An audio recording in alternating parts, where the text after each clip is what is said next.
کیا آپ جانتے ہیں کہ فرعون ساری عمر اولاد پیدا کیوں نہ کر سکا؟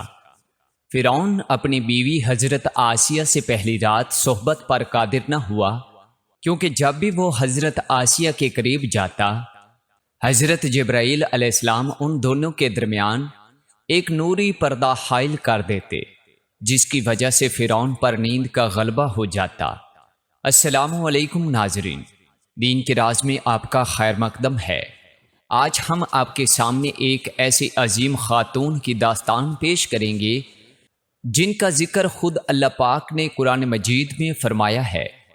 رسول محترم حضرت محمد صلی اللہ علیہ وسلم نے ایک دفعہ زمین پر 4 لکیریں کھینچی اور پاس بیٹھے صحابہ کرام سے پوچھا، کیا تم میں سے کوئی جانتا ہے کہ یہ کیا ہیں؟ صحابہ نے عرض کیا، اللہ اور اس کا رسول بہتر جانتے ہیں۔ تو رسول اللہ صلی اللہ علیہ وسلم نے فرمایا، یہ جنتی عورتوں میں سب سے افضل 4 عورتیں ہیں۔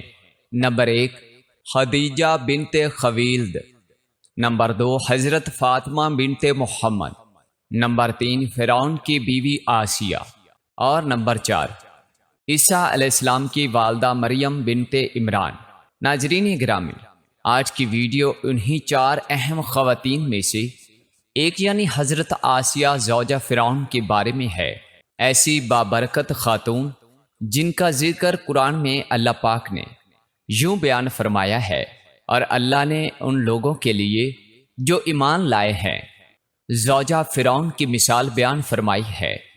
حافظ ابن حجر عسقلانی لکھتے ہیں کہ مصری شاہی خاندان کے بادشاہ ریان بن ولید، جو کہ حضرت یوسف علیہ السلام کے دور میں تھے اور ان پر ایمان بھی لائے تھے، ان کی پوتی بے حد حسین و جمیل تھی۔ ان کا نام آسیہ تھا اور نسب کچھ یوں بیان ہوا ہے، آسیہ بنت مزاحم بن عبید بن ریان بن ولید۔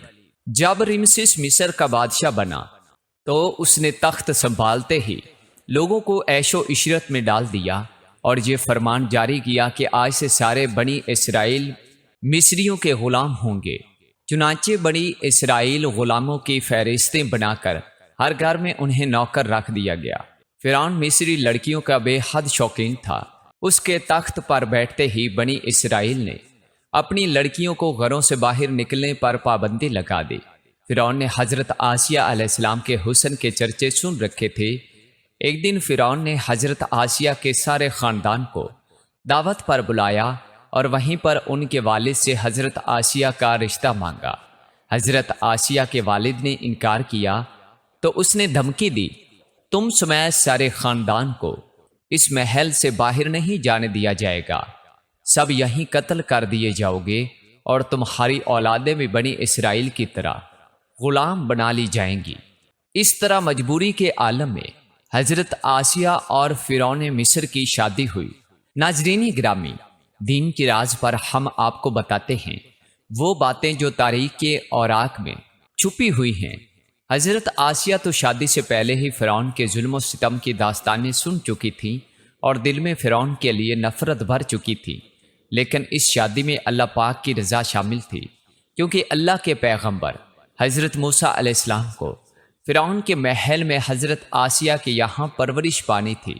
حضرت آسیہ حضرت یوسف علیہ السلام کی شریعت پر عمل پیرا تھی اور ایک خدا کو ماننے والی تھی۔ شادی کی پہلی رات جب فرعون کمرے میں داخل ہوا تو دیکھا کہ اس کی بیوی آسیہ اللہ کی عبادت میں کھڑی ہیں۔ یہاں یہ بات بتاتے چلیں کہ حضرت آسیہ سے شادی کرنے تک فرعون نے خدائی کا دعویٰ نہیں کیا تھا، کیونکہ فرعون حضرت آسیہ کی محبت میں گرفتار تھا تو وہ پہلے ہی رات سے ان کے ناز نخرے برداشت کرنے لگا۔ اس نے حضرت آسیہ کی عبادت میں مداخلت نہ کی اور انتظار کرتے کرتے سو گیا۔ اس طرح اللہ پاک نے حضرت آسیہ کو فرعون کی صحبت سے محفوظ رکھا اور وہ ان پر قادر نہ ہو سکا۔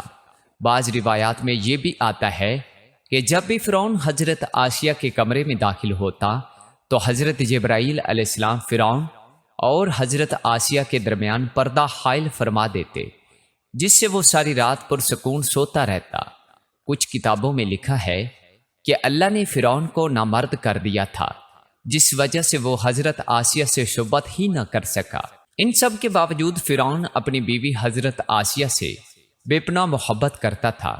بعض روایات میں فرعون کی ایک بیٹی کا ذکر بھی ملتا ہے، تو آپ کو بتاتے چلیں کہ وہ لڑکی انہوں نے کسی سے لے کر پائی تھی۔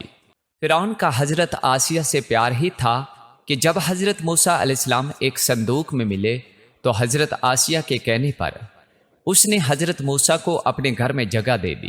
حضرت آسیہ کیونکہ بے اولاد تھی، اس لیے آپ نے حضرت موسیٰ کو اپنا بیٹا بنا لیا اور فرعون سے کہنے لگی، یہ بچہ میری اور تیری آنکھوں کی ٹھنڈک ہے، اسے قتل نہ کرو۔ جیسے جیسے حضرت موسیٰ پرورش پاتے رہے، حضرت آسیہ آپ کے معجزات دیکھ کر حیران ہوتی رہیں اور دل میں یہ جان لیا کہ یہ بچہ کوئی عام نہیں۔ اپنی توقعات کے عین مطابق حضرت موسیٰ علیہ السلام نے نبوت کا اعلان فرمایا تو حضرت آسیہ ان پر ایمان لے آئیں، لیکن اپنا ایمان لانا محل والوں سے چھپا کر رکھا۔ ان کے ایمان لانے کا واقعہ کچھ اس طرح ہے کہ کچھ دن فرعون کے دربار میں ایک لونڈی کو لایا گیا جو حضرت موسیٰ پر ایمان لے آئی تھی۔ فرعون نے اس لونڈی کے تینوں بچوں کو اس کے سامنے ابلتے ہوئے تیل میں ڈالنے کا حکم دیا اور ساتھ ہی اس لونڈی سے کہا، ابھی بھی وقت ہے، مجھے اپنا خدا مان لے۔ لیکن وہ لونڈی ایمان پر ثابت قدم رہی۔ اس کے تینوں بچوں نے ابلتے ہوئے تیل میں جان دے دی۔ اس کے بعد فرعون نے اس لونڈی کو بھی تیل میں ڈالنے کا حکم جاری کیا۔ جب حضرت آسیہ علیہ السلام نے یہ منظر دیکھا کہ اس عورت اور بچوں کی روح ایک نورانی جرمٹ میں آسمان کی طرف لے جائی گئی، تو انہیں یقین ہو گیا کہ حضرت موسیٰ علیہ السلام اللہ کے سچے پیغمبر ہیں اور ان کا دین بھی سچا ہے۔ قصر فرعون روز بروز پرآشوب ہوتا گیا اور حضرت آسیہ نے فرعون سے کنارہ کشی اختیار کر لی اور حضرت موسیٰ علیہ السلام کا دفاع کرتی رہیں۔ حضرت موسیٰ علیہ السلام کے چاہنے والے فرعون کے سپاہیوں کے ہاتھوں ظلم و ستم کی بھیٹ چڑھنے لگے اور انہیں بے دردی کے ساتھ قتل کیا جانے لگا، یہاں تک کہ فرعون نے حضرت موسیٰ پر ایمان لانے والے ایک شخص کو، جسے قرآن کریم نے مومن آل فرعون کے نام سے یاد کیا ہے، بڑی بے دردی سے قتل کیا، جس کے بعد حضرت آسیہ کے صبر کا پیمانہ لبریز ہو گیا اور وہ کھل کر فرعون کی مخالفت کرنے لگی۔ فرعون کو جب علم ہوا کہ اس کی بیوی بھی موسیٰ کے خدا پر ایمان لے آئی ہے، تو فرعون میں غیظ و غضب کی آگ بھڑک اٹھی۔ پہل تو اس نے اپنی بیوی کو اکیلے میں سمجھایا کہ اگر میری بیوی ہی مجھے خدا ماننے سے انکار کرے گی تو بہت سے لوگ سرکشی کریں گے، لیکن حضرت آسیہ نہ مانی، بلکہ فرعون کو بھی دعوت حق کی تبلیغ کی اور کہا، اللہ پاک سے معافی مانگ کر موسیٰ علیہ السلام پر ایمان لے آؤ۔ بہت سی راتیں اسی طرح جھگڑوں میں گزر گئی۔ جب محل فرعون میں یہ باتیں ہونے لگی کہ فرعون کی لاڈلی بیوی ہونے کی وجہ سے آسیہ کو کوئی سزا نہیں دی جا رہی، تو فرعون غصے میں آ گیا۔ اس نے سب سے پہلے مار پیٹ شروع کی اور خود اپنی پاک بیوی کو سزائیں دینے لگا۔ وہ حضرت آسیہ علیہ السلام کو پورا دن تپتی ریت پر ننگے پاؤں کھڑا رکھتا اور رات کو ان کے پاؤں کے زخموں پر خود نمک لگاتا۔ اس طرح کئی دن گزر گئے۔ جب فرعون کو یقین ہو گیا کہ اب وہ حضرت آسیہ کو حضرت موسیٰ کے دین سے نہیں ہٹا سکتا، تو اس نے اپنی بیوی کو سخت سزا دینے کا فیصلہ کیا۔ حضرت آسیہ کے چاروں ہاتھوں پاؤں میں لوہے کی کیلیں ٹھوک کر چاروں کونوں میں اس طرح جکڑ دیا کہ وہ ہل بھی نہ سکی، اور بھاری پتھر ان کے سینے پر رکھ کر انہیں ریت پر دھوپ میں لٹا دیا اور پانی بند کر دیا۔ لیکن پھر بھی حضرت آسیہ علیہ السلام ایمان پر عزم و استقامت کے ساتھ ان مصائب کے باوجود قائم و دائم رہیں اور فرعون کے کفر سے خدا کی پناہ چاہی، جسے اللہ پاک نے یوں بیان فرمایا ہے، اور اللہ نے ان لوگوں کے لیے جو ایمان لائے ہیں زوجہ فرعون کی مثال بیان فرمائی ہے۔ جب اس نے عرض کیا، اے میرے رب، تو میرے لیے جنت میں اپنے پاس ایک گھر بنا دے اور مجھ کو فرعون اور اس کے برے عمل سے نجات دے دے اور مجھے ظالم قوم سے بھی بچا لے۔ ایک روایت یہ بھی ہے کہ فرعون نے حضرت آسیہ کی کھال بھی اتروا دی اور پھر ان پر چٹان گرا دی۔ اللہ اکبر۔ لیکن اکثر مفسرین یہ روایت کرتے ہیں کہ جب حضرت آسیہ کے ہاتھوں پاؤں میں کیلیں ٹھوک کر انہیں باندھا گیا تو ان کی روح پرواز کر گئی۔ آپ کا مزار مقدس مصر ہی میں واقع ہے۔ ناظرین گرامی، دین کے راز کی یہی خاصیت ہے کہ ہم آپ تک وہ سچائیاں پہنچاتے ہیں جو آپ کے ایمان کو تازہ کریں۔ حضرت آسیہ کا اپنے ایمان پر ثابت قدم رہنا آج کے تمام مسلمانوں کے لیے مشعل راہ ہے۔ خاص طور پر خواتین کے لیے یہ درس ہے کہ عورت کے اندر بھی اتنی طاقت موجود ہوتی ہے کہ وہ ہر طرح کے ظلم و ستم کے آگے پہاڑ بن سکتی ہے۔ اللہ پاک سے دعا ہے کہ وہ ہم سب کی بے حساب مغفرت فرمائے، ہمیں نیک بندوں کی راہ پر چلنے کی توفیق دے، اور ہمیں نبی کریم صلی اللہ علیہ وسلم اور ان کی پاک آل سے بے پناہ محبت عطا فرمائے، آمین۔